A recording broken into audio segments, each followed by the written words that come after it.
Hello students, you're welcome to today's lesson on punctuation marks and their functions. I am Mayowa Adeyemo with the brand name English with RMG, and this video is proudly brought to you by IOTA Virtual Learning Platform. In this video, you are going to learn all you need to know about punctuation marks for you to become an excellent writer so that you can write excellently and pass across the exact meaning you intend to your reader. Also, you would learn how to write effectively so that you can excel excellently in any of your written examination. So, are you ready to learn with me today? Get your writing materials, stay tuned, and let's begin. So, this is the sixth part of this series on punctuation marks, and it's also going to be the last part. In the previous video, we've discussed different types of punctuation marks and their functions. Also remember that we said that punctuation marks are broadly divided into two, which are the end marks and the internal marks. We've discussed the end marks and now we are on the internal marks. So in this video, we are going to discuss the remaining internal punctuation marks. So our next punctuation mark is the hyphen. So what is the hyphen and what type of meaning do we use the hyphen to communicate in writing? So the hyphen looks similar to a dash, but their functions are quite distinct. That is, in the previous video, the last punctuation mark we discussed was the dash. So now let's look at the functions of the hyphen. What type of meaning do we use the hyphen to communicate in writing? The first function is to form a compound word from two or more other words, such as compound nouns, compound adjectives, and compound verbs. So one of the ways to form new words in English is to add two words or three words or more together by joining them together with an hyphen to form a new entire word. So let's look at a few examples. Example 1, we have the playground was filled with children on the merry-go-round. If we look at the last word here, merry-go-round, merry is one word on its own. Go is another word. Round is another word. But with the help of the hyphen, we are able to join these three words together to form a new entire word that means different things. So this is one of the functions of the hyphen in writing. Do you understand? And this merry-go-round is an example of a compound noun because it refers to a particular thing, a plaything. Example 2, we have the well-being of the patient was paramount. So, well means different thing. Being is also another, is a verb. Well could be an adjective. But with the help of the hyphen, we are able to form a new what? Compound noun. Example 3, we have the easygoing teacher made learning fun.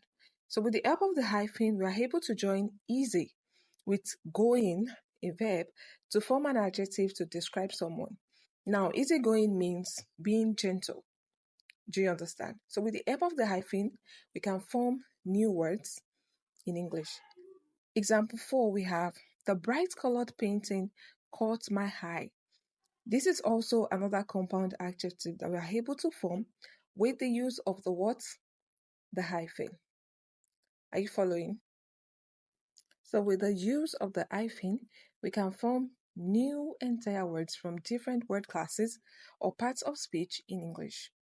So example 5, we have our company will co-host the conference. So co-host is an example of what? A verb. So this is just to show you that we can form different word classes from different words using the hyphen. Co plus host, we have what? Co-host, a verb. Example 6, we have I self-published my novel online. So self-published is also another example of what? Of a compound verb. The addition of self to published, we're able to form a new entire word. So let's move on to the next function of the hyphen, which is to indicate ranges. And these ranges could be number ranges or time ranges. This is a common function that I want to believe that you are familiar with. However, let's look at a few examples. Example 1, we have, I need to read chapters 5 to 7 against next week's class. So when we have ranges like this, usually we use the hyphen to indicate that, 1 to 2, from pages 1 to 2, from chapters 5 to 7, instead of writing that 2, we often use the hyphen to indicate these ranges. Example 2, we have, the article was found on pages 12 to 15 of the journal. So this is also another common function of the hyphen that we use in writing to show ranges of what pages or chapters. Example 3, we have, the store is open from 9 to 5 p.m. every Mondays to Fridays. So this is ranges of what? Time ranges. The first two are book ranges, chapters or pages. We also commonly use the hyphen to indicate what? Time ranges. You could say that my class is going to last from what? 2 to 4 p.m. or 1 to 2 p.m. Usually we don't write 2, we use the hyphen. So example 4, we have, the meeting will be held from 2 to 4 p.m. So this is another indication of using the hyphen to indicate ranges. So function number 3, we have, to show connection or relationship, that is in words. Usually, most times we use the hyphen to show that this word is kind of showing relationship between these two people or these three people. So we have brother-in-law. So in-law is like the family of that you're married into. Do you understand? We also have mother-in-law. So most times when we talk about in-laws, sisters-in-laws, uncles-in-laws, father-in-laws, we use the hyphen to show these relationship. So we have function number 4, to join a prefix to a base word. So prefixes are words, letters, or sometimes short words that we add to another new base word in English to form a new entire word. Usually, a prefix could be just one letter, it could be 2 letters, it could be 3 letters, depending on the type of prefix. So let's look at a few examples we have. Our school graduate programs is highly competitive. So post is the prefix. We are able to add it to graduate to form another thing entirely or another concept entirely. Graduate is one concept, postgraduate is another concept on its own. So by adding a prefix to a base word, with the help of the hyphen, we are able to form new word. Do you understand? So example 2, we have, the preschool children learned to share and cooperate. So pre is a prefix on its own, which often means before. Do you understand? So, but it's not a prefix that can stand on its own. Usually, you need to add it to a base word for it to have what meaning. So, however, you don't just add it to a base word. You need the hyphen to do this. So, function number 5 of the hyphen is to divide a word between a line and the next. So, here I need you to pay maximum attention because students commonly do this when they write. When you're writing on the line and you realize that the last word you are going to write on the line cannot fit into that line perfectly, and you want to continue the spelling of that word on the next line. This is what I mean by to divide a word between a line and the next. So you need to use the hyphen for you to communicate the meaning that, this is not the end of this spelling. I'm going to continue this spelling on the next line. But usually, students don't do this correctly.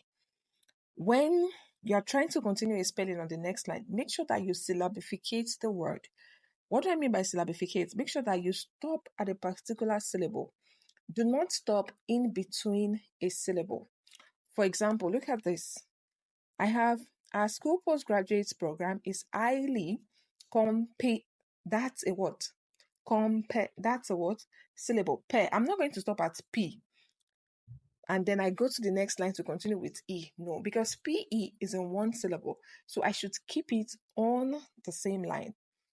Do you understand? So if you are not syllabificating the word, it could cost you some marks because your examiner could think that you don't even know how to syllabificate your words or the letters correctly. So make sure that you stop at a particular syllable. And usually, if you are left with just one syllable, it is better that you just go to the next line to write the letter or the word in full. Are you following?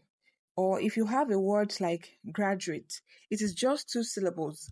Don't write grad and go to the next line to write drate. No, because grad is even just three letters. I would advise that it is better for you to just go to the next line and write your word in full. But if it's a long word and you want to divide it, then make sure that you are dividing it at the point of what? A syllable. Do not split a syllable into two, as I've explained earlier. Do you understand? So this point is very important and I would like you to take note of it and always implement it when you write in your written examination, or maybe you're just writing for fun. So now let's move on to the next punctuation mark, which is the parenthesis, what you commonly call the bracket. So what kind of meaning do we use the parenthesis to communicate in English? So the parenthesis is a pair of curved marks which are used to enclose and separate additional information or explanations from the main text. That is, sometimes when you write, you feel the need to add some additional information to what you have written, but you feel like it's not really part of the text. So you put it in the what? In brackets. So what are the functions of the parenthesis? Let's look at it one after the other. One, we have to provide additional information or supplementary details that are not really essential to the text or to the main sentence. So when we say that they are not really essential, it doesn't mean that they are not important or they are not needed. This information are sometimes needed, however, they are not really important. That is, the sentence can still make sense without this information. So let's look at a few examples. Example one, we have the company's mission statement, into brackets, as stated on their website, emphasizes customer satisfaction. So now, without what we have in the brackets, this sentence can still make complete sense. The company's mission statement emphasizes customer satisfaction. Still makes sense. Do you understand? However, if we add what we have in the brackets to it, as stated on the website, this is an additional information that could give your reader what? More detail, a robust details about whatever it is that you're saying. So example 2, we have the policy, effective January 1st, aims to reduce carbon emissions. So when we have the policy, aims to reduce carbon emissions, it still makes complete sense. However, when we had effective January 1st to it, that is an additional information that could give us more details about what we've been saying. So this is what we mean by it is not really essential to the main sentence.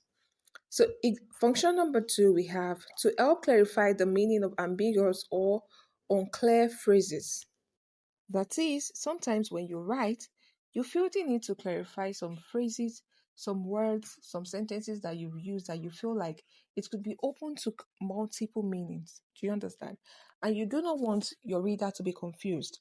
You want them to get the exact meaning that you're trying to communicate. So you help them to clarify the exact meaning you intend in your parentheses. So example 1, we have the term free, into brackets, without cost, is often misused in advertisements. So usually when you see advertisement, they say something is free. Then when you get there, you realize it is not actually free. Fine, you might not be paying money, but you might be paying with your time. You might be paying with some little work that you would ask to do. You could be asked to repost something on your status. You could be asked to do a whole lot of things that is different from paying. So free does not really mean without what? Without cost, even though you might not be paying with money.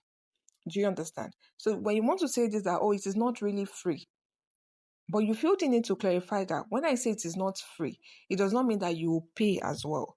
It is just that there is a cost for it. Do you understand?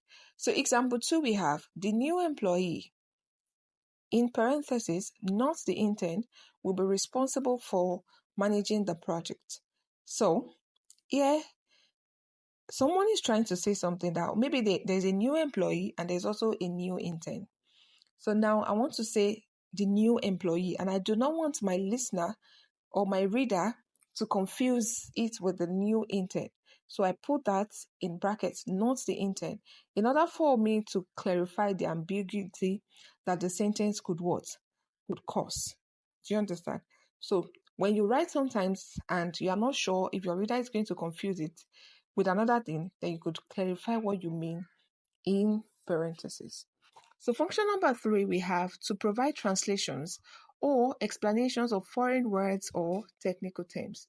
So sometimes when you write, you might need to use some foreign terms or technical terms, especially if you are writing technically, and you know that your audience are diverse. Not all of them are familiar with whatever technical term that you are trying to write or the language that you are trying to use. So it is best to clarify or state the meaning in parentheses so that your audience can understand exactly what you mean.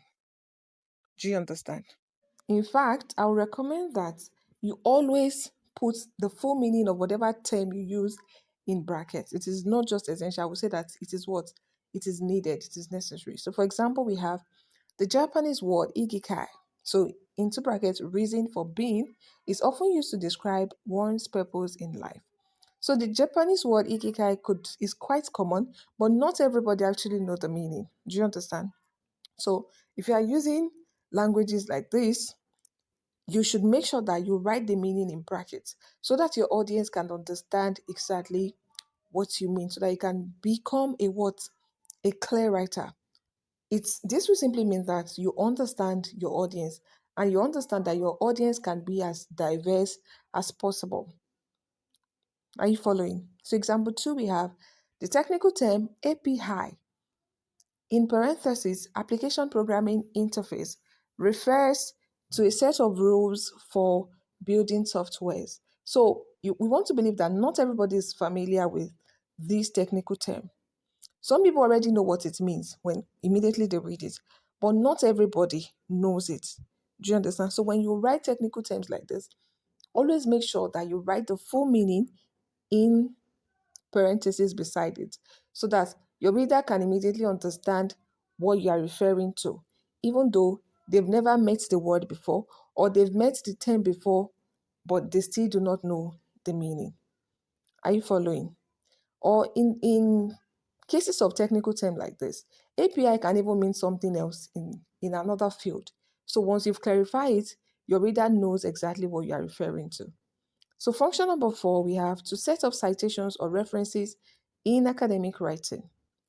So as I've said in some of the videos I've done on punctuation marks about citation, it is all about acknowledging the authors of words that you use from a particular textbook.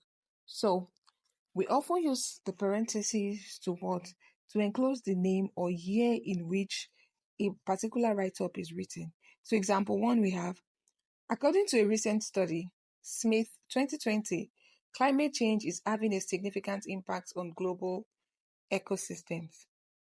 Example 2, we have the research paper Johnson et al. 2019, in parentheses, presented a compelling argument for the importance of renewable energy. So this is also one of the functions of the parentheses, to enclose your citation, that is the name and year in which a write-up, the name of the author and the year in which a write-up is actually published. So this is one of the academic functions of the parentheses. Another function of the parentheses is what I've been using since the beginning of this lesson, which is to enclose your numbering. I've been numbering the functions with Roman figure, I, and I've been enclosing them in the what? Parentheses. You also do this when you write. I want to believe 1, 2, you put them in what? In parentheses. So, do you have any questions so far? Whether on parentheses, hyphen, exclamation, question mark, full stop, the dash, the quotation mark, the apostrophe, the comma, etc. I've discussed all of the punctuation marks.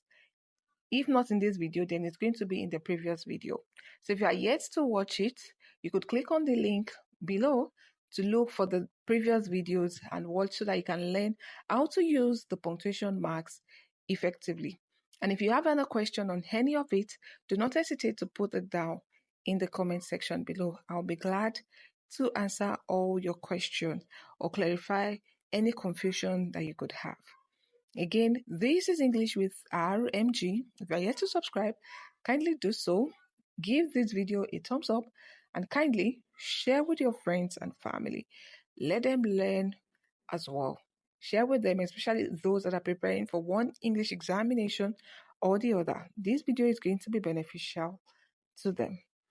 Also, do not forget that this video is proudly sponsored by IOTA Virtual Learning Platform. So, give IOTA a thumbs up or say something about this video in the comment section. Thank you and bye for now.